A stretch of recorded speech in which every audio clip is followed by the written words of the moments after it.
Véolocation, véhicule de tourisme et utilitaire, vous présente Sport Sud.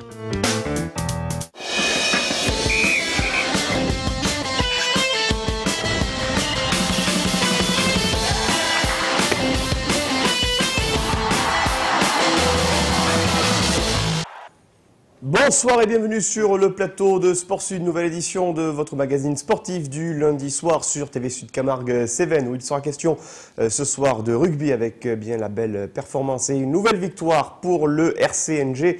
C'était samedi après-midi du côté de Kaufmann. On reviendra également sur le week-end de foot, notamment en évoquant toujours les actualités relatives au club de football féminin Nîmes Métropole Gare qui était en compétition ce week-end. La défaite des Crocos pour le Nîmes Olympique et avant cela du paintball sportif dans le cadre d'un premier tournoi qui se déroulait hier dimanche sur la commune de Bernis. Premier tournoi du genre. Pour l'évoquer avec nous, deux premiers invités. Tout d'abord Jean-Michel Sarda, bonsoir. Bonsoir. Vous êtes le manager du Paintball Pro Nîmes Bernis. Et à vos côtés, on retrouve Nicolas Calvé, président de la Ligue Languedoc-Roussillon de cette même discipline pour ce premier rendez-vous. Bonsoir. Bonsoir. Alors je le disais, messieurs, il y avait beaucoup d'objectifs avant ce rendez-vous. C'était une première. Dans un premier temps, est-ce qu'on peut expliquer, Jean-Michel Sarda, ce qui a motivé l'organisation d'un tel événement sur la commune de Bernis? Donc les motivations sont de faire connaître notre discipline, la démarginaliser au plus possible. Ceci est la motivation première. Ensuite, l'objectif, une partie des fonds de cet événement va être destinée à soutenir l'équipe, notre équipe qui s'appelle Black Legion Nîmes, qui était vice-championne Europe il y a 2 ans de paintball sportif et qui n'a fait la passe pour la création de notre site qui se nomme Paintball Pro Nîmes. Donc en contrepartie de cela, nous allons débloquer des fonds pour les aider à faire la manche qui se trouve à la fin du mois de mars au Millennium Longchamp. Nicolas Calvé, la première appréciation justement sur la tenue de cet événement par rapport à la réception des différentes équipes qui sont venues, quelle a été un petit peu, on va dire, l'ambiance générale? Alors on peut dire vraiment que ça a été vraiment un grand succès parce que toutes les équipes vraiment ça a été, ils ont vraiment apprécié cet événement. Tout s'est passé vraiment dans un grand fair play, on va dire des règles de jeu. Il n'y a pas eu d'événements qui peuvent entacher certaines actions. Donc là vraiment toutes les équipes ont vraiment apprécié cette journée. Je pense que même nous au final, parce qu'au final c'est de contenter, on va dire, les équipes qui sont venues et ça c'est une belle chose pour nous. On aura l'occasion de revenir justement en images sur ce premier tournoi de paintball sportif. Mais avant cela, place au handball avec l'actualité des clubs régionaux. On va revenir tout à l'heure sur la défaite malheureusement du HBCN hier du côté d'Arvor.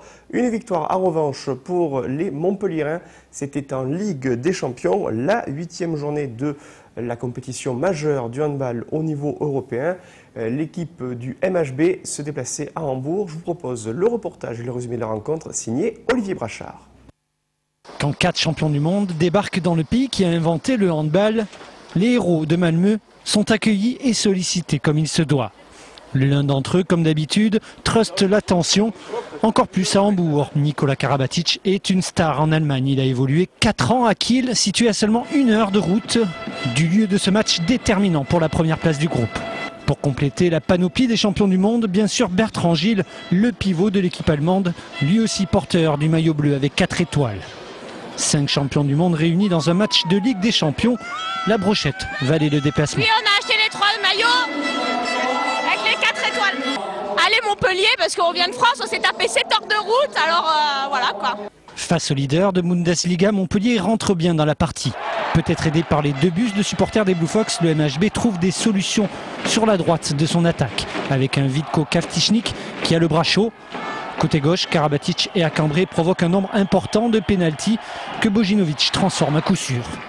Bon en défense, le MHB est trop souvent à la limite de la régularité et les infériorités numériques pénalisent une équipe de Montpellier qui fait pourtant la course en tête. Problème, l'attaque a du mal à trouver ses pivots et Nikola Karabatic écope d'une 2e expulsion. Il ne pourra pas vraiment défendre en 2e période. Storrel tient la cage, 13-11 à la mi-temps, analyse d'un expert. Tiens donc, encore un champion du monde. Je pense que Montpellier a fait une très bonne entame. Je pense que voilà, c'était important de faire la course devant. Ils sont devant la mi-temps et ils ont vraiment très bien défendu notamment. Et voilà, donc non, je pense que ça va être un match accroché jusqu'à la fin et à Montpellier de continuer à rester devant pour l'emporter. Après la reprise, Hambourg remonte sa défense et perturbe l'attaque montpelliéraine. Dans un temps faible, le MHB limite la casse et on assiste à un mano à mano. Karabatic peu en réussite et heureusement bien épaulé en base arrière par William Acambré et Bojinovic. William Acambré, l'artilleur lorsqu'il faut égaliser ou reprendre l'avantage. Toute la salle siffle, mais Guigou ne tremble pas sur le pénalty à 50 secondes de la fin du match. Hambourg n'égalisera pas, score final 28-27. Montpellier n'avait jamais gagné en Allemagne. C'est l'euphorie dans le camp français. C'est bien parce qu'avec l'équipe qu'on a, elle commence à prendre de la maturité, de l'expérience et c'est important par rapport à ce qu'on a envie de faire. Voilà, on a envie d'aller au Final Four pour la première fois et en tout cas on fait les matchs et on progresse comme il faut. Le MHB a encore franchi un palier en prenant sa revanche du match aller et en prenant surtout une bonne option pour la première place de son groupe. Normal, diraient certains, on a quand même 4 champions du monde. Victoire du MHB, donc 28-27 sur le parquet de Hambourg. Et puis dans notre match comptant pour cette 8e journée de la Ligue des Champions de handball, Veszprém a battu assez nettement Prešov 33-22. De ce fait, Veszprém garde sa première place avec 14 points, 2 points d'avance sur Montpellier qui est donc deuxième avec 12 points. Les autres résultats des journées de handball au niveau national avec tout d'abord du côté du championnat de D1 masculine, encore une défaite, vous le savez, pour l'USAM Nîmes-Gard qui a brillamment joué sur le parquet de l'actuel, l'un des 2 meilleurs clubs français, Chambéry. Victoire de Chambéry 32-30, c'était mardi soir. Pour les Nîmois, la suite de la journée, la victoire de Saint-Raphaël de début devant Saint-Cyr, Montpellier qui s'impose de 8 buts devant Toulouse, la victoire à l'extérieur de Tremblay en France sur le parquet de Nantes 25-23, victoire d'un but d'Ivry sur le parquet de Dijon 26-25, et puis vendredi soir, le Paris Handball a été défait par Dunkerque 31-29, et enfin Istres s'est imposé à Cesson 25-19 au classement. Chambéry conserve bien évidemment sa première place du fait de ses 14 victoires en 14 matchs joués. 2 points d'avance sur Montpellier, défait une seule fois depuis le début de cette saison, et 6 points d'avance sur Dunkerque qui est 3e avec 22 points. L'USAM Nîmes-Gard qui ferme la marche avec 2 points, toujours pas de victoire au compteur pour les hommes de Laurent Pusségur et 2 matchs nuls pour 12 défaites. La prochaine journée, ce sera le week-end prochain, le samedi 5 mars, avec le rendez-vous au Parnasse à 20h15 pour ce match de l'USAM qui recevra Cesson dans le cadre de la 15e journée. Du côté des féminines, le HBCN s'est incliné hier sur le parquet de Arvor. Nette défaite pour les joueuses de Manuela Elie. Vous allez le voir sur ce tableau de résultats, avec donc une défaite 36-27 pour le HBCN, pendant que le Havre s'imposait d'un but face à Mios Biganos, que Besançon l'emportait également face à Issy-les-Moulineaux. Belle victoire de Metz à l'extérieur samedi soir dans la salle de Cergy-Pontoise, et encore victoire de Dijon devant Fleury-les-Aubrais. Au classement, les Nîmoises glissent à la 3e place avec 5 points de retard sur le leader messin, et Arvor conforte sa 2e place avec 39 points et accroît donc l'écart du fait de cette victoire face aux Nîmoises avec 4 points d'avance sur l'équipe coachée par Manuela Elie. Prochain match pour les joueuses nîmoises, toujours samedi au Parnasse, cette fois-ci à 18h15. Nîmes accueillera le Havre. Les autres matchs que vous découvrez sur ce tableau, vous pouvez venir bien évidemment à partir de 18h pour une grande soirée de handball du côté du Parnasse. Enfin, sachez qu'en D2 féminine, le Senal Bouillargues a également été défait 26-22 du côté de Plan de Cuc dans le cadre de la 16e journée de D2 féminine. Le Senal qui demeure tout de même à la 10e place avec 2 petits points d'avance sur la lanterne rouge Plan de Cuc. Voilà en ce qui concerne le handball. On va revenir au paintball sportif avec le reportage de la journée dominicale signé Alain Melon. 11 équipes venues des différentes régions de France se sont affrontées au cours du premier Open Paintball Pro de Nîmes. Une première pour le club des Bernis, bien accueilli par les compétiteurs. Un cadre magnifique, une organisation qui mérite d'être respectée quand même, parce qu'on n'a pas souvent sur les tournois une qualité d'arbitrage comme celle-là. Du turf, ça c'est agréable. Non, le site est bien. Nous, pour l'instant, ça se passe bien. On a fait 3 matchs gagnés, 2 matchs perdus. C'est mitigé, mais... Composé de 5 éléments, chaque équipe est équipée de masques de protection et de lanceurs. Elles doivent récupérer un drapeau situé chez leur adversaire pour le ramener au point de départ. Pendant 4 à 5 minutes, les deux équipes se font face, un moment où la communication doit être présente.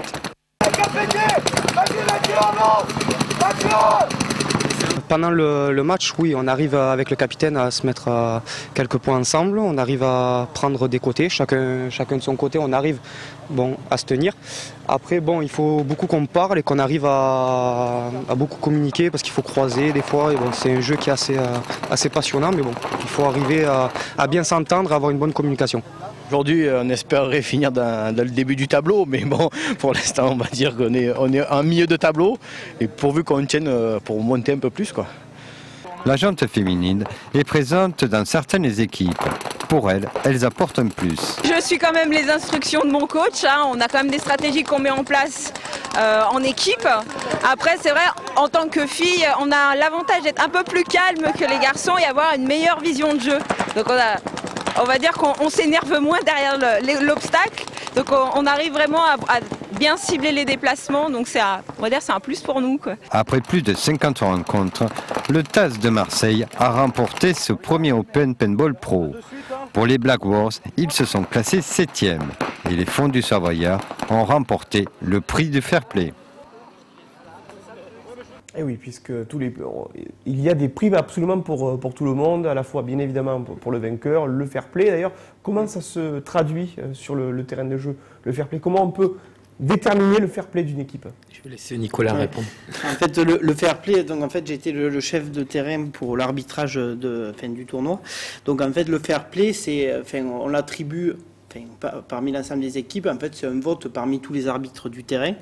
Donc on choisit l'équipe en fait qui a fait des actions de jeu propres, qui sort rapidement des obstacles dès que les joueurs sont touchés. Enfin, il y a plein d'éléments, on va dire, qui font qu'on choisit une équipe. C'est vrai que là, vu les équipes qu'il y avait, toutes ont vraiment été fair play. Nous, ça a été très difficile de choisir l'équipe en fait qui avait gagné ce prix. Donc après, il a bien fallu en choisir une. Donc on a choisi les Fondus Savoyards. Et c'est vrai que c'est vraiment ce genre de tournoi qu'on cherche à développer vraiment avec une bonne ambiance, de belles actions et pas de tentatives de triche lors du tournoi. Là, c'est vrai que ça n'a pas été le cas. Jean-Michel Sarda, est-ce que vous avez noté de grandes différences sur le jeu proposé par les différentes équipes, ou est-ce que au niveau, on va dire, de la proposition de jeu et du niveau général, est-ce que les équipes étaient assez proches? Alors, il y a eu quelques écarts quand même, parce que sur ce tournoi, nous avions une équipe pro, une équipe semi-pro qui était les TAS. Donc l'équipe d'outrage qui sont des camarades sur lesquels nous côtoyons au Millennium Series, donc nous ont fait l'honneur de venir. Il y a eu un souci avec une équipe pro. Au début, nous partions avec 2 équipes pro, une équipe pro qui a dû se désister dans la semaine suite à une blessure. Et donc, quand on tombe sur des équipes CPL ou SPL, c'est-à-dire Champions League et semi-pro, donc il y a quand même un certain écart avec les équipes lambda. Voilà, il y avait des équipes on a composé des équipes le jour J avec 2 équipes différentes. On a réussi à mixer une équipe. Il y avait quelques écarts quand même entre certaines équipes, mais le niveau du fair play, et comme l'a dit Nico, c'était quelque chose de très bien. On a eu un beau tournoi, de belles équipes, c'était très chaleureux. On a eu un peu de déception de ne pas pouvoir montrer ça à plus de personnes. Voilà, c'était très serré au niveau du fair play. Au niveau du jeu, il est clair qu'il y a eu des écarts entre les équipes pro et semi-pro et les équipes classiques. Au niveau des retours, on imagine d'ores et déjà que les équipes qui ont participé sont partantes pour une deuxième édition? Voilà, oui, ça c'est sans problème. La majorité des équipes, voire la totalité, l'ont dit. La prochaine fois que nous refaisons un tournoi, et s'ils le peuvent, ils viendront avec grand plaisir. Dernier mot, Jean-Michel Sarda, concernant l'agrandissement du site sur lequel vous évoluez à Bernis. vous faites le maximum justement pour que les infrastructures soient au meilleur niveau possible? Donc on essaie de faire en sorte que le site soit propre, qu'il ne ressemble pas à certains sites que l'on peut voir, que le niveau de sécurité soit optimum. Et ce sera plus après pour tout ce qui est autre chose, location, etc. On essaie que les gens se trouvent sur un site parfait, que les gens prennent un moment de plaisir et chassent un peu les mauvaises images qu'ils ont du paintball. Des billes de qualité, des lanceurs bien réglés et que les gens des prennent... billes biodégradables aussi, je crois. Toutes biodégradables, bien sûr. Voilà. Merci en tout cas d'avoir été avec nous, messieurs. On va observer une courte pause et puis on va revenir pour évoquer toute l'actualité du football et notamment du football féminin avec le club du Nîmes Métropole Gare. Tout cela après une courte page de publicité.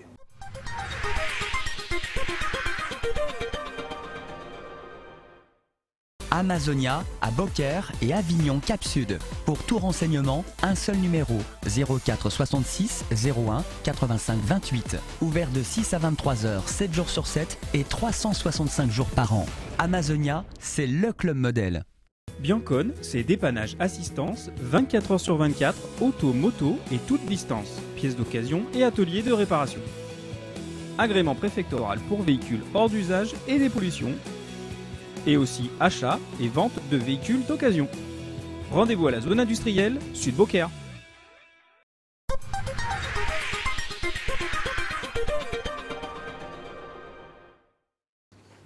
De retour sur le plateau de Sport Sud avec nos invités du rugby club Nîmes Gare qui s'installe. On va évoquer bien évidemment cette belle victoire des rugbymen nîmois. C'était samedi après-midi dans le cadre de la 17e journée de la poule 5 de Fédéral 2. Une nette victoire face à Thuir. Victoire 23-3. Messieurs, bonsoir. Avec nous, Laurent Villy, pilier du RCNG. Bonsoir. Claude Ponto, le président. Bonsoir. Bonsoir. Et Rémi Chex, l'ailier du RCNG. Bonsoir. Messieurs, monsieur le président Claude Ponto, plutôt satisfait et une belle série en cours qui porte les Nîmois jusqu'à cette première place. 9 matchs sans défaite. Malheureusement, on n'a pas pris le bonus, mais c'est vrai qu'il ne faut pas être trop gourmand quand même. On a la victoire, c'est parfait. Il suffit d'aller gagner dimanche. Samedi, on joue à Vendre. Et je pense que ce sera une belle série, un bon dynamisme. Et si jamais on gagne dimanche, samedi prochain, donc, ça nous assurera peut-être la première place, qui est très intéressant, qui nous éviterait de prendre Marseille avant les demi-finales. Voilà, vous vous projetez d'ores et déjà pour la suite de l'après-poule. Hein. Il le faut, hein. Il faut toujours réfléchir. Allez, on va revenir justement sur cette rencontre de samedi à Kaufmann. On l'a dit, une nette victoire des Nîmois. Le reportage est signé Alain Mellon.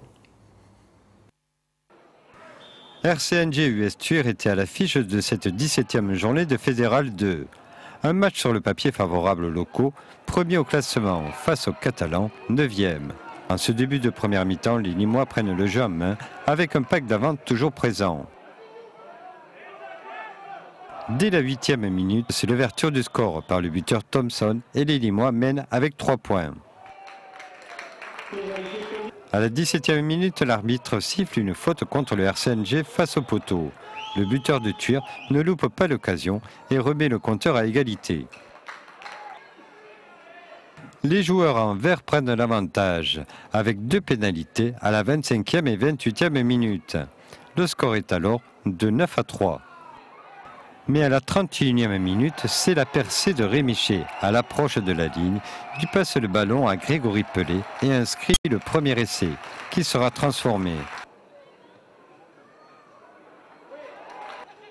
À la 39e minute, 2 joueurs de Thuir se gênent et perdent le ballon. Puis Grégory Pelé commence alors une longue course qui va se terminer derrière les poteaux des visiteurs.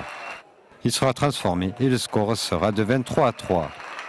Un affichage qui ne bougera plus jusqu'à la fin de la deuxième mi-temps, dû à la bonne résistance des joueurs de Thuir face aux assauts gardois. La prochaine rencontre sera le 27 février. Le RCNG fera face à Vendre-l'Espignon.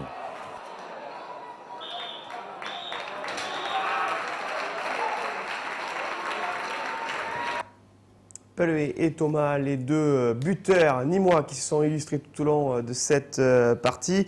13e match gagné cette saison sur les 17 disputés depuis le début du championnat.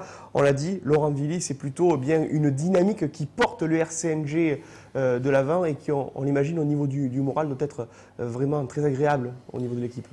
Oui, c'est très très agréable, d'autant plus qu'il y a eu pas mal de turnover et on sent une équipe, un groupe en tout cas qui a assimilé le plan du jeu, le projet de jeu du club et mis en place par les entraîneurs. Donc c'est pas mal, c'est assez satisfaisant de ce point-là. Aussi au niveau de la préparation, on se dit qu'il n'y a pas de petit adversaire dans cette poule et on prépare tous les matchs avec le même sérieux. Exactement, on joue vraiment tous les matchs avec le même sérieux, avec le seul objectif de gagner et le point de bonus aussi comme objectif à certains matchs. Rémi Chex, quelles ont été les difficultés imposées par cette équipe de Thuir? C'était surtout sur les libérations de balles. Début de match, ils se mettaient beaucoup à la faute, l'arbitre a sifflé plus ou moins. Et dès qu'on a eu des qualités de balles, libération rapide, on a pu enchaîner notre jeu. De toute façon, dès qu'on arrive à enchaîner notre jeu, à faire des temps de jeu, et à faire que le ballon sorte vite, à chaque fois, c'est comme ça qu'on arrive à marquer, quoi. Donc eux, c'est leur jeu, les petites équipes comme ça, c'est plus leur jeu de ralentir le ballon, devant, d'embêter la sortie, quoi. Et bon, les gros ont fait le boulot et c'était plus facile pour nous. On se souvient qu'à l'aller, il y avait eu peu de points, je crois match nul, 3-3. Justement, est-ce que vous aviez tiré des leçons particulières de votre première opposition? Complètement. Les entraîneurs, toute la semaine, ils nous ressassent sur les matchs qu'on a fait à l'aller à chaque fois pour qu'on essaye de retirer des leçons de nos erreurs. Et c'est ce qui s'est passé. Plutôt bien. Allez, le bilan de cette victoire du RCNG avec au micro d'Alain Bellon tout d'abord le coach de l'équipe adverse de Nîmes, à savoir Thuir, et puis également l'avis du centre du RCNG, Laurent Diomandé. Je pense qu'on a pêché par rapport au nombre de fautes qu'on a pu faire. On a peut-être eu l'impression de tomber un peu dans la facilité. C'est une équipe très agressive qui a su nous mettre en difficulté sur les phases de ruck. Donc on a eu plus de mal à sortir les ballons, à éjecter les ballons rapidement, quoi. On a essayé de mettre un petit peu de volume de jeu comme on avait dit et ça a marché un petit peu en première mi-temps. On a été un peu plus efficace sur les phases de ruck où on a pu éjecter les ballons un peu plus rapidement. Après j'ai essayé de voir un peu avec l'arbitre pour qu'il sanctionne un peu. C'est vrai qu'il y a 2-3 actions où ils font des fautes d'anti-jeu assez graves et je pense que l'arbitre, s'il avait sanctionné dès le début par un carton, ça aurait pu être un peu plus, le score aurait pu être un peu plus large, quoi. La première mi-temps était un peu difficile, on a tourné parce que Nîmes c'est ce qui se fait de mieux dans la poule, donc nous on a des échéances plus importantes dans notre partie de tableau. Ça a été difficile parce qu'on a rendu beaucoup trop de ballons et on s'est mis en difficulté, on prend 2 essais alors qu'on est en possession du ballon, c'est dommage. Nîmes a été un peu plus sur l'individualisme en deuxième mi-temps, ils sont un peu sortis du match, ça nous a permis de sortir la tête de l'eau, mais bon après encore une fois c'est ce qui se fait de mieux dans la poule quand même. C'est ce qui se fait de mieux dans la poule. Ça fait toujours plaisir, Claude Ponto, d'entendre de telles paroles de la part de son adversaire d'un jour. En plus que c'est un ancien Nîmois, c'est un ancien joueur de Nîmes. Ça prouve qu'à Nîmes, il y a une bonne école du fait que tous ces garçons nous représentent en dehors de... Mais pour vous dire aussi, ce qui est agréable, il faut savoir qu'on avait quand même toute une troisième ligne et qu'on a laissé dimanche dernier sur le bord de touche. Et malgré cela, l'équipe a eu toujours son bon régime. Ça prouve qu'on a un grand banc et ce qui, je pense, c'est qu'il sera très utile pour la suite du championnat. D'avoir un banc comme ceci, c'est important. Ça permet de faire retourner les gars et c'est de bon espoir pour l'avenir. De la profondeur de banc et puis Rémi Chex, une alchimie qui opère entre les jeunes joueurs, aussi les joueurs qui ont plus d'expérience. Comment vous sentez justement la logique de groupe et de collectif cette année? C'est vrai que moi, depuis que 3 ans que je joue en première, c'est vraiment la première année où je pense que vraiment une émulation, les anciens qui sont venus, enfin les anciens, les gens extérieurs au club qui sont venus, ils apportent vraiment quelque chose. En plus, tout le monde est bien intégré, c'est bien intégré cette année. C'était un peu plus compliqué en début d'année, mais maintenant tout tourne, tout va bien. Vraiment, si on ne monte pas cette année, je ne comprendrais pas. Objectif donc la montée pour le RCNG. Aussi, on le sent, Laurent Villy, il y a cette équipe du RCNG que l'on sent imbattable à domicile depuis le début de la saison.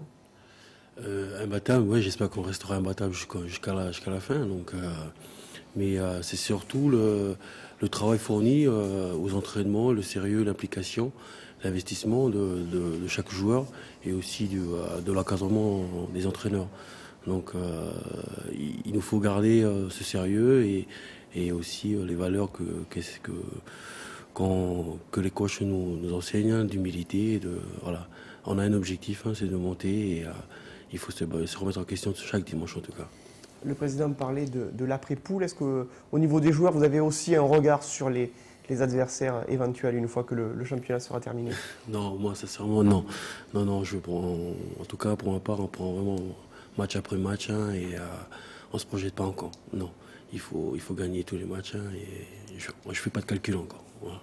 En tout cas, ce fut un bel après-midi de rugby, Claude Ponto, avec un lever de rideau, la victoire de l'équipe B. C'est toujours bon de débuter absolument, de la sorte. L'équipe B qui a gagné, nos juniors, nos cadets, tout le monde a gagné en ce moment, dans une bonne pente, comme on dit. J'espère que ça va continuer et qu'à la fin du mois de juin, on puisse fêter cette montée que j'espère tout à l'heure.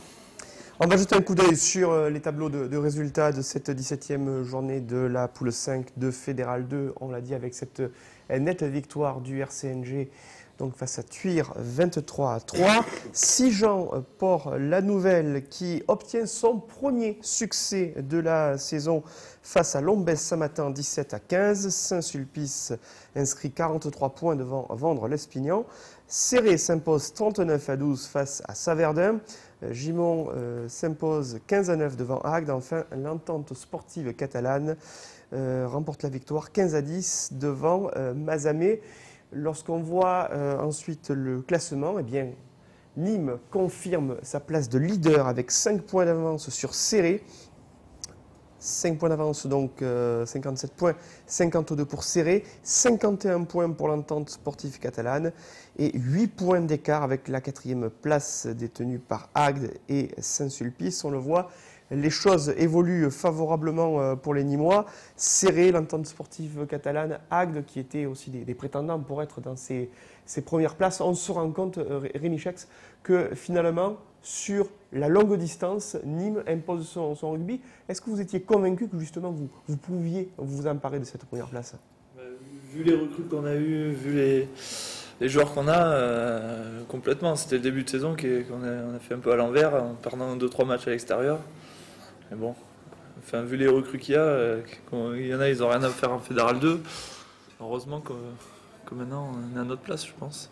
3 défaites depuis le début de la saison, Claude Ponto. On se dit que finalement, ces défaites intervenaient aussi dans le cadre de matchs dont il y avait un contexte particulier ou des conditions climatiques qui ont défavorisé le jeu du RCNG. C'est le début de la saison, on n'avait pas toutes nos licences, bon, des blessés aussi. Et puis une équipe ne se fait pas du jour au lendemain, il faut qu'elle mûrisse. Et bon, maintenant, on est dans le bon créneau. L'habillage s'est créé parce qu'au départ d'une saison, bon, les gars sont... Malgré la qualité de tous les joueurs, il faut quand même que la mayonnaise se prenne. Là, cette fois-ci, elle a pris, elle est bien dure, cette mayonnaise, et je suis sûr qu'ils vont aller au bout. Parce qu'en plus de la qualité de jeu qu'ils fournissent, il y a un esprit de camaraderie, il y a un esprit une grosse ambiance. Et j'ai totalement confiance à ces gars, ils me font énormément plaisir pour que ça continue jusqu'au fin du mois de juin, que je disais. J'espère qu'il y aura la montée au bout, parce qu'en plus... ne serait-ce qu'au niveau des joueurs, il y a du nouveau au sein du rugby nîmois, c'est-à-dire comment se structure au niveau des dirigeants, etc. Et il y a quelque chose qui se passe, j'espère que ça va bien se passer et qu'on ne fasse pas le yo-yo, que si on monte, qu'on reste, qu'on s'installe bien comme il faut et que ça dure.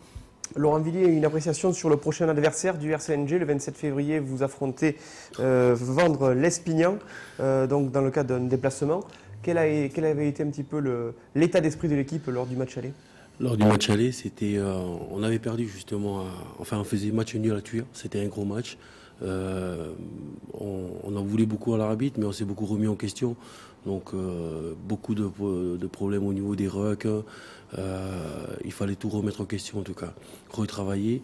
La venue au match aller face à Vendre, on a largement gagné d'ailleurs, je pense. C'est justement suite à ce match de Thuir où l'équipe s'est trouvée tout simplement, s'est trouvée une solidarité dans la difficulté parce que Thuir nous avait opposé un gros combat physique sur le terrain. Kaufmann, l'enceinte du RCNG, qui accueille parfois des rencontres de football américain entre disciplines sportives. Vous vous intéressez un petit peu, messieurs, à cela? Au football américain? Non. Honnêtement, non. Vraiment, non. Mais j'ai rien contre ce sport, mais je ne le connais pas, quoi. C'est dommage.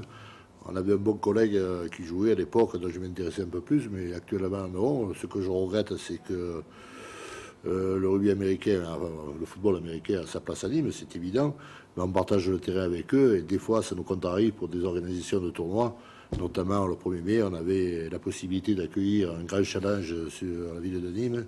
Notamment, ça nous faisait réserver 250 chambres et autant de repas. Enfin, il y avait 1000 personnes qui venaient jouer au stade.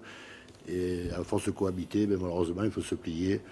Donc ça fait perdre une petite économie à la ville de Nîmes, c'est dommage. Dans l'actualité du football américain à Nîmes, un nouveau dimanche difficile pour le club des Centurions. En déplacement au Pradé pour le compte de la 3e journée du championnat D2. Ils se sont inclinés face aux Canonniers de Toulon. Score final 16-6. Les Centurions qui vont désormais observer 3 semaines de répit avant le début des interpools et des prochains matchs à Cannes, notamment face aux Iron Mask, pour tenter d'inverser la tendance et d'une reprise d'année difficile. Voilà, on est arrivé au bout de cette deuxième partie. Merci messieurs d'avoir été avec nous. Et puis on souhaite que la belle série de victoires et de matchs sans défaite continue pour le RCNG.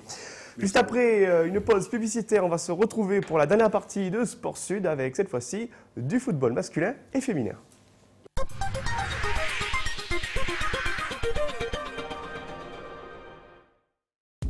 L'hôtel Spa Le Calendal vous accueille à Arles, idéalement placé entre le théâtre antique et l'amphithéâtre romain. Le Calendal, c'est aussi un espace de détente et de soins avec une piscine ouverte toute l'année qui donne sur l'amphithéâtre.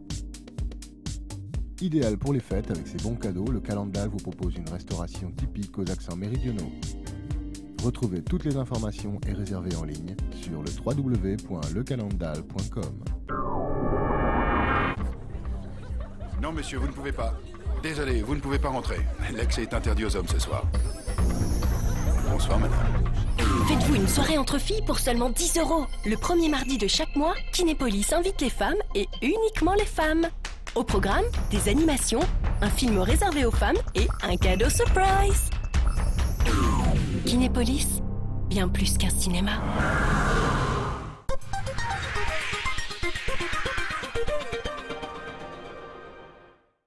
De retour sur le plateau de Sport Sud avec 3 nouveaux invités pour évoquer l'actualité du football local. Il sera notamment question de football féminin avec Marie-Pierre Giraud. Bonsoir. Bonsoir. Vous êtes le capitaine de l'équipe de Nîmes Métropole Gare, club de football féminin implanté dans notre département. À vos côtés, Delphine Saez, gardienne de but de cette même équipe. Bonsoir. Bonsoir. Et puis au milieu, on retrouve le coach Emmanuel Gros. Bonsoir. Bonsoir. Merci d'avoir accepté notre invitation. On va revenir sur l'actualité du foot et puis une mauvaise nouvelle pour le club, une défaite qui s'est déroulée ce week-end avec une élimination au tir au but, je crois. C'est ça, au tir au but contre une équipe de D1, Toulouse. Le ressenti, c'est la déception avec peut-être la sensation que vous auriez pu mieux faire ou bien tenter un bon coup devant une équipe de l'élite? C'est sûr qu'après, quand on arrive toujours au pénalty, c'est toujours délicat de se faire éliminer. On est toujours déçu. Mais bon, c'est quand même aussi une fierté d'avoir rivalisé contre un club de l'élite. Allez, on va revenir sur cette rencontre entre Toulouse et Nîmes Métropole Gare. Mais avant cela, un mot sur l'actualité nationale du foot avec un coup d'œil sur les résultats de la 24e journée du championnat de France de Ligue 1 avec au niveau des résultats, vous allez le voir, le match nul de l'ACA Arles-Avignon samedi soir sur la pelouse de la Baie des Champs. L'ACA qui ramène un point de son déplacement en Bourgogne. Les Arlésiens qui ont mené au score sur la pelouse de la Baie des Champs grâce à un but de Deme Ndiaye, inscrit peu après l'heure de jeu. Mais les Océrois ont réussi à égaliser par l'intermédiaire de Gélène, les hommes de Farouk Adibégic qui auraient pu prétendre à la victoire. les autres résultats. Le carton de Lyon 4-0, c'était vendredi soir face à Nancy. La victoire de Brest avec un doublé d'un certain Jonathan Haïté, 2-0 face à Monaco, d'un autre certain Benjamin Mukanjo qui était titulaire également. Partage des points, 2 buts partout entre Caen et Valenciennes. Victoire à l'extérieur de Sochaux, 3-2 sur la pelouse de Bollaert. Marseille s'impose 2-1 face à Saint-Etienne. Le carton de la soirée de samedi, c'est Lorient qui le réalise, 5-1 face aux Girondins de Bordeaux. Précieuse victoire de Montpellier hier en fin d'après-midi devant le leader lillois, 1-0. Le carton de la soirée hier, c'est le Paris Saint-Germain qui l'effectue en l'emportant 3-0 sur la pelouse de Nice. Enfin, victoire à l'extérieur de Rennes, 2-1 du côté de Toulouse, ce qui au classement nous donne toujours Lille premier, mais avec uniquement 3 points d'avance, sur 2 points d'avance sur Rennes et 3 points d'avance sur Marseille. On voit les positions se resserrent en haut de classement.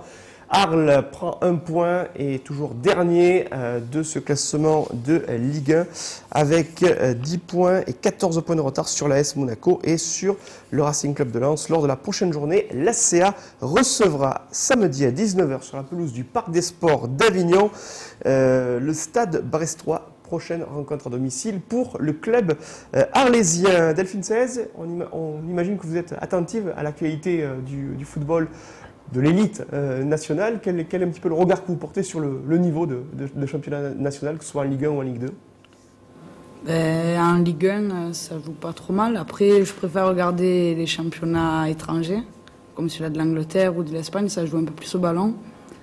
En Ligue 1, c'est un peu plus lent, je trouve. Mais après, il y a des bons joueurs aussi, mais bon, ils partent tout le temps à l'étranger. L'équipe qui vous fait le plus d'impression actuellement au niveau européen? Barcelone. Le Barça, leader incontesté et incontestable de la Liga. Allez, on va revenir sur l'actualité du championnat de France de Ligue 2, cette fois-ci avec le Nîmes Olympique qui s'est déplacé vendredi soir à Angers pour le compte de la 24e journée. Je vous propose un résumé de la rencontre tourné sur place par Alain Bellon. Déplacement périlleux pour le Nîmes Olympique qui allait défier vendredi soir l'équipe du SCO d'Angers dans le cadre de la 24e journée de Ligue 2. Avec un système de jeu résolument défensif, les hommes de Noël Tosi allaient subir la pression des joueurs de Jean-Louis Garcia. Une équipe angévine relativement maladroite devant les buts nîmois et qui allait voir ses tentatives enrayées par la solidarité d'une défense où officiaient en charnière 3 joueurs d'expérience comme Poulain, Zarabi et Stosic. 0-0 à la mi-temps.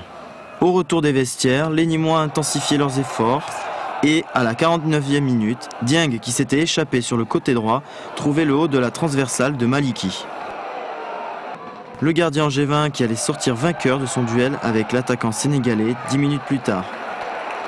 2 occasions de but en faveur des Nîmois, mais toujours pas le moindre but dans cette partie. Après plusieurs tentatives infructueuses, Angers allait trouver la faille dans la défense des Crocos.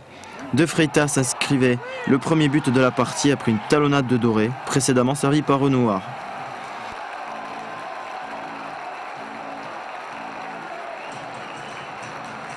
Un score que ce même Doré allait aggraver 1 minute avant la fin du temps réglementaire. À la suite d'un exploit personnel, l'attaquant congolais du SCO d'Angers mystifiait Keita d'un magnifique crochet et trompait Butel d'un plat du pied.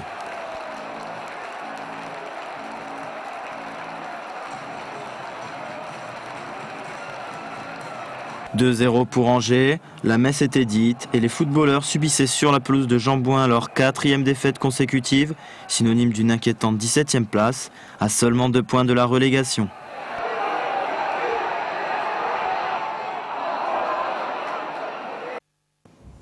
La défaite 2-0 du Nîmes Olympique sur la pelouse de Jambouin, le stade du SCO d'Angers avec le rappel des résultats. On va de suite découvrir le panneau de résultats, peut-être de la 24e journée si ça arrive.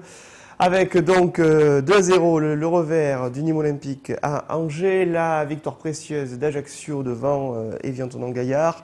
Châteauroux s'impose sur le même score devant le Stade Lavallois, partage des points, match nul entre Clermont Foot et Sedan. Clermont Foot, le futur adversaire du Nîmes Olympique, vendredi soir aux Costières. Le point du match nul également pour Dijon et Le Havre, 0 partout. Istres s'impose sur la pelouse du Stade des Alpes à Grenoble, 0 partout entre Nantes et Metz. Reims s'impose 3-1 face à Vannes. Enfin, le Tour FC l'emporte devant 3 Le dernier match de cette 24e journée sera pour ce soir à 20h30 avec la réception par Boulogne du club du Mans au niveau du classement. Si Clermont Foot, le futur adversaire du Nîmes Olympique, se maintient à la 13e place, en revanche, Nîmes dégringole à la 17e avec 2 petits points d'avance sur les places de relégation, à savoir la 18e détenue par Metz avec 25 points, Vannes 19e avec 24 points et Grenoble qui ferme la marche avec 20 points. Dans le haut du tableau, c'est Le Mans qui conserve cette première place avec 2 points d'avance sur Évian. Ajaccio monte sur le podium avec 38 points. La prochaine journée, vendredi, elle se jouera à partir de 20h avec donc la venue de Clermont Foot au stade des Costières. Et puis, on le voit, un match décalé, Le Havre qui accueillera le Tours FC. Sachez par ailleurs que le Nîmes Olympique propose une campagne et une offre aux spectateurs, à savoir que pour une place achetée vendredi soir aux Costières, une place sera offerte dans la même catégorie. Une opération, on l'imagine, pour faire venir plus de monde du côté des Costières. Défaite pour l'équipe première, mais également pour l'équipe seconde du Nîmes Olympique. On va le voir avec les résultats de la 17e journée de CFA2 dans le groupe E.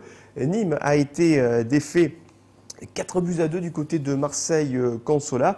Un succès acquis dès la mi-temps pour les joueurs de Milou Damdi avec un triplé de Dera et une autre réalisation victorieuse d'Aspruzès. Côté nîmois, les buts ont été inscrits par Thibaut sur pénalty et Difraya peu après l'heure de jeu. Vous voyez ici les autres résultats avec un joli carton de la réserve montpelliéraine 5-2 face à Calvi. Au niveau du championnat, cette réserve de Montpellier partage la première place avec Calvi justement, mais du fait d'une meilleure différence de buts, c'est Montpellier qui est premier, non pas avec 32 points, mais avec 46 points. Les tableaux n'ont pas été mis à jour, on le précise bien, c'est Montpellier qui est premier avec 46 points, à égalité donc avec Calvi, Nîmes 3e avec 45 points, ferme la marche la Trinité et la Valette avec 29 points. Sachez par ailleurs que Calvi compte toujours un match en moins dans ce groupe E de CFA2. Le prochain match pour les Nîmois se déroulera ce samedi 5 mars à 18h avec la réception de Fréjus Saint-Raphaël. On va redémarrer donc en images, mais avant cela avec nos invités.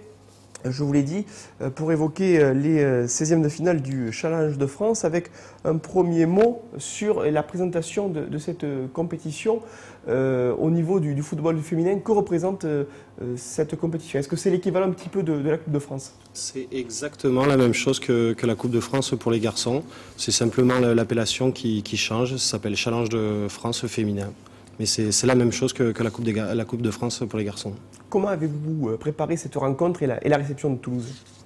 On l'a préparé de la même manière qu'un match de championnat, sauf que cette fois-ci, Philippe Debatty avait réussi à avoir pas mal d'infos sur l'équipe de Toulouse. Donc on en a parlé toute la semaine aux filles pour qu'elles s'imprègnent bien de ce qu'il fallait faire dimanche pour espérer avoir un résultat ce week-end. Allez, on va découvrir les images de cette rencontre avec match nul à l'issue du temps réglementaire, 0 partout entre l'équipe de Nîmes et l'équipe de Toulouse. On va lancer les images. C'était une rencontre qui se jouait à Manduel. Déjà, un mot sur l'explication de la tenue. Pourquoi l'équipe nîmoise joue à Manduel? L'équipe nîmoise joue à Manduel pour la simple et bonne raison qu'on n'a toujours pas d'installation pour nous. Donc tous les entraînements, avant chaque entraînement, j'envoie un texto aux filles pour leur dire ce soir on s'entraîne à tel endroit, à telle heure. Ce week-end on joue à tel endroit. Donc c'est toujours compliqué au niveau des structures pour notre club. Pierre Géraud, quel a été votre regard justement sur cette opposition avec Toulouse? Est-ce que vous avez véritablement senti la différence de niveau ou est-ce que vous avez été très très proche dans le jeu? Oui, je pense qu'on a vraiment senti la différence de niveau. Pourquoi on a fait match nul? Parce que je pense qu'on était les 15 sur la feuille de match, on était tous ensemble, solidaires, et on s'est battu jusqu'à la 95e, et je pense que c'est pour ça qu'on a obtenu ce match nul. Qu'est-ce qui a manqué, Delphine, selon vous? Manqué pas grand-chose, on a été combatifs jusqu'au bout. Après, c'était difficile de marquer contre une équipe de ce niveau-là. Maintenant, on a obtenu ce qu'on voulait, le match nul. Après, le pénalty, c'est qui tout double. On voit ici ces actions de jeu avec cette touche jouée. Avec au niveau des individualités, est-ce qu'il y a des joueuses qui vous ont fait plus impression que d'autres, Emmanuel? Oui, après c'est clair qu'au niveau des joueuses de Toulouse, après il y a des filles qui jouent en équipe de France. Donc c'est clair qu'on voit de suite une différence. Mais après, concernant notre équipe, comme je disais tout à l'heure aux filles, on savait qu'elles étaient capables de livrer une telle copie. Malheureusement, elles nous le montrent pas assez souvent en championnat. Et j'espère que cette élimination en coupe va pas nous faire défaut pour la suite du championnat et bien au contraire, leur prouver à elles-mêmes qu'elles sont capables de livrer de tels matchs. Et comme je l'aurais dit à la fin du match, c'est super intéressant pour nous de les voir se démener comme elles l'ont fait. C'est vraiment du plaisir pour nous sur le banc de touche. En termes de défis physiques, à quel moment vous avez ressenti, Marie-Pierre, qu'il était plus difficile justement d'aller au bout des actions, ou est-ce que finalement vous avez pu maintenir pendant toute la durée de la partie un défi physique égal? Je pense que pendant les 95 minutes, on a été présente défensivement. Après, c'est clair que c'était dans la tête. C'était dans la tête. Tout le monde était fatigué. Le dernier quart d'heure a été très très difficile. Mais dans la tête, on a tout eu un mental qui nous manque en championnat. Au niveau des règles de l'arbitrage, est-ce qu'on peut expliquer à nos téléspectateurs qui ne connaîtraient pas le football féminin les différences existantes par rapport au football masculin? Il n'y a aucune différence par rapport aux garçons. Les règles sont les mêmes, que ce soit au niveau de l'arbitrage, le hors-jeu, c'est exactement la même chose. Le temps de jeu est le même, il n'y a vraiment aucune différence. Avec des prolongations aussi lorsqu'on est à... Voilà, en challenge de France, par contre, chez les féminines, ça passe directement, après les 90 minutes, c'est directement séance de tir au but. De pénalty, donc il n'y a pas les 2 fois un quart d'heure comme il y a habituellement dans les matchs de coupe pour les garçons. Justement, Delphine Saez, lorsque on aborde une séance de pénalty de suite après un match de 90 minutes, comment on fait pour se mentaliser avant une telle épreuve? Il n'y a pas grand-chose à faire. Après, on choisit toujours un côté. Après, c'est le bon. Si le pénalty n'est pas très bien tiré, on peut l'arrêter. Maintenant, si le pénalty est bien tiré et que je plonge du bon côté, il n'y a pas grand-chose à faire. Une réussite qui a souri aux Toulousains avec une victoire de Toulouse 4 tirs au but à 2 et la qualification. On voit ici la joie des joueuses toulousaines à l'issue du tir au but victorieux. On se dit qu'à ce niveau-là, à 0 partout, et ensuite que ça se joue au pénalty, que finalement vous n'êtes pas passé loin de la qualification et que peut-être la prochaine édition vous sourira. Oui, on n'est pas passé loin. Après, les pénaltys, voilà, c'est qui tout double. Et nous, on voulait aller jusqu'au pénalty pour avoir une chance de passer.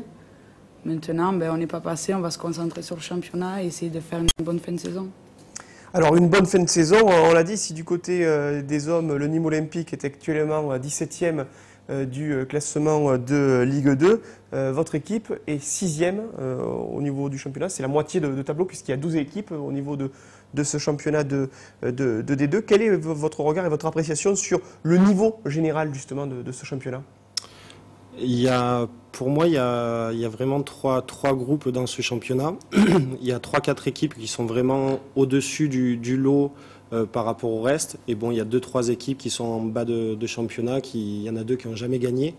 Donc après, nous, on se situe vraiment dans notre classement. Je pense reflète vraiment la qualité de notre groupe, de notre équipe.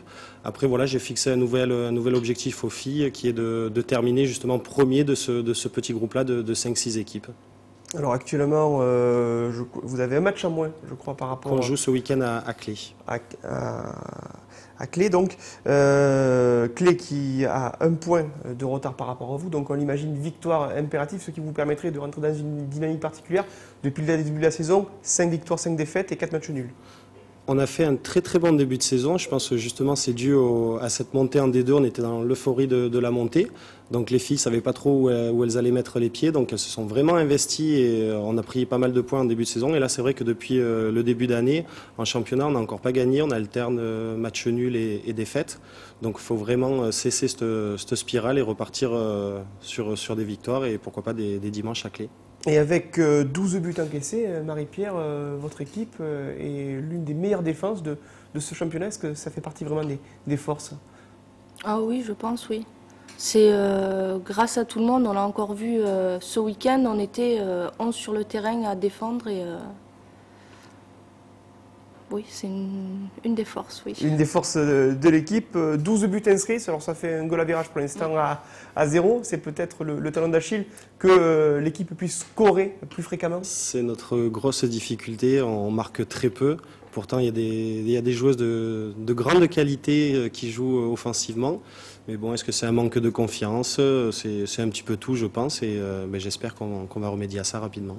Et on vous le souhaite en tout cas actuellement. C'est Monteux qui est leader de ce groupe des deux. Delphine, domination de Monteux, comment on pourrait présenter cette équipe? Non, Monteux pour moi, c'est pas la meilleure équipe. La meilleure équipe pour moi, c'est Muret. Qui est deuxième. Qui est deuxième, mais qui ont 2 matchs en retard.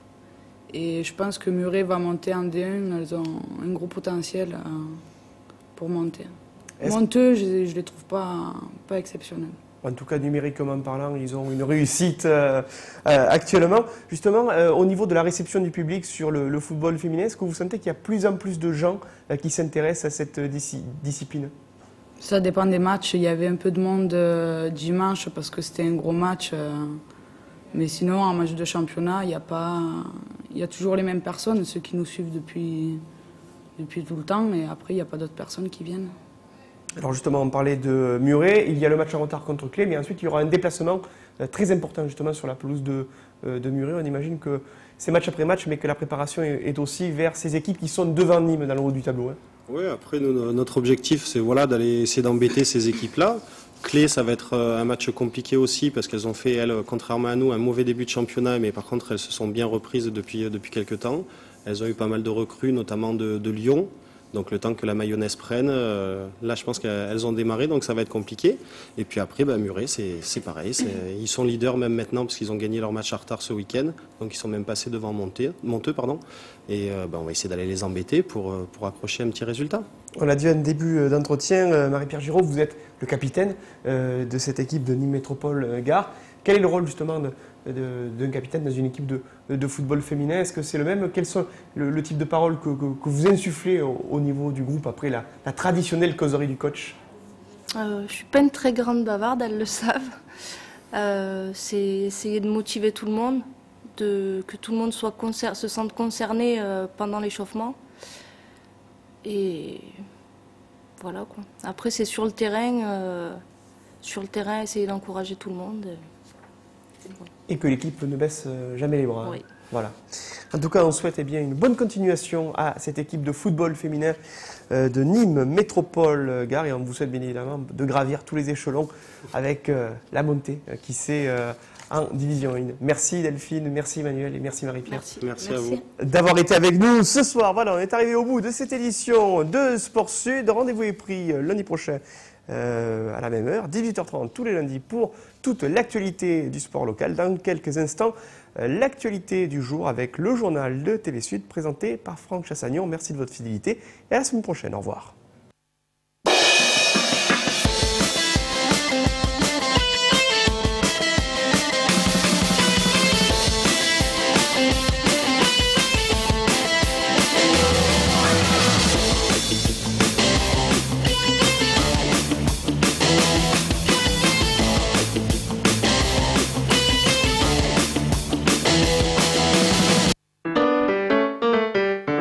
Véolocation, véhicules de tourisme et utilitaires vous a présenté Sport Sud.